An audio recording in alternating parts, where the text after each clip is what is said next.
NBA players are not historically the best people. Police arresting NBA player Taurean Prince this evening in Miami International Airport. Bridges was arrested June 29th in LA on charges of felony domestic violence. Los Angeles Lakers point guard Alex Caruso was arrested in Texas on suspicion of possession of marijuana and drug paraphernalia. So yeah, NBA players have been booked with everything from weed to murder.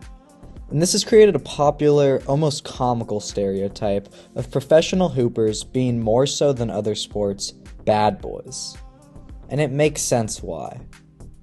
Now, arrests are public record, so we have the stats to put this claim to the test.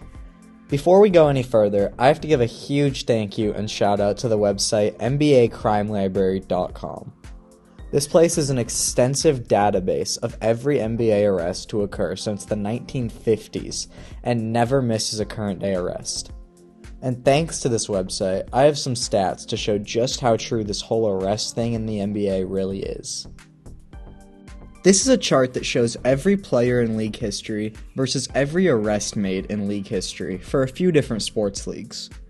Putting this NBA stereotype to the challenge, it seems that the NBA has no noticeable large lead on the rest of the leagues.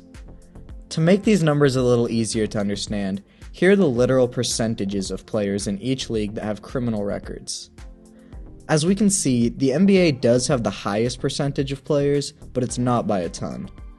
But where it gets really amusing is taking these numbers out of a sports context. All athletes, and basketball players specifically, are commonly made out to be bad guys, representing underground areas in pop culture. I am not a role model. I am paid to wreak havoc on the basketball court. Parents should be role models. Now, when we apply these numbers to the real world and in the United States, the stats can be somewhat shocking. Check this out. The average US citizen is 3 times more likely to have a criminal record than the average NBA player. Keep in mind that the NBA is the most criminal-ridden of the sports leagues. This stat retreats the fact that NBA players are more dangerous than normal people. Now, whether or not NBA players should be held to this higher standard as role models is a topic for a different video. For now, no matter how safe of a league the NBA is, over its 76-year history, there have been a number of intriguing criminal moments, off the floor and even on it.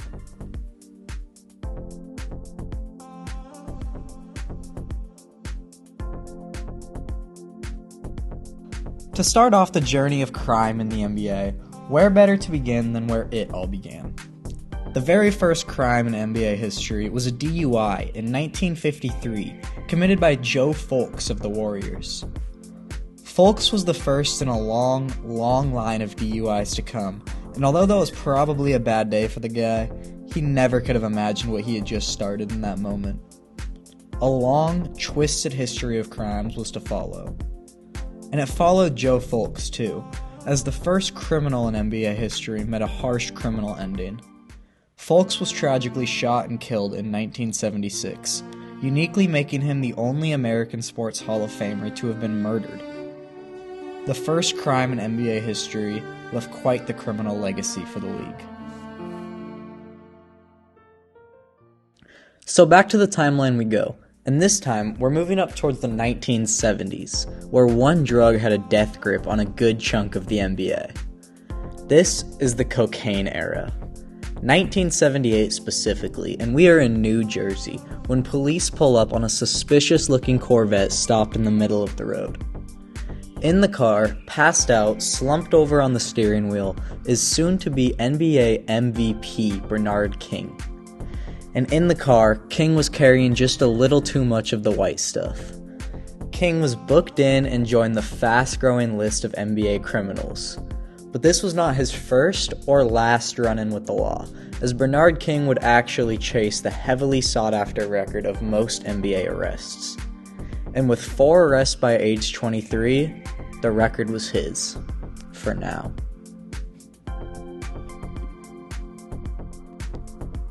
Now we jump to the early 2000s, to a team who I can't make a video about crime in the NBA without mentioning. These are the Portland Jailblazers. Whack! Get out! Get away from me, Steve. Get away from me, Steve. For the win. Can't find anybody past you. I'll shoot it myself. That's why. The Blazers win 113-111.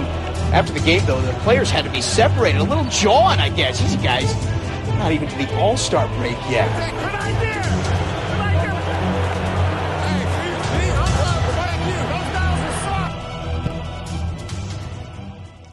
The Jailblazers themselves have enough stories to deserve their own video, but it's pretty easy to get the gist of what the team was about. If the name doesn't give it away, over a 2-year period, the longest this team went without a player being arrested, suspended, or visited by police was 17 days. Every 2.5 weeks, at least, saw trouble in the form of fights, assault charges, animal abuse, and what seemed to be the team favorite, marijuana.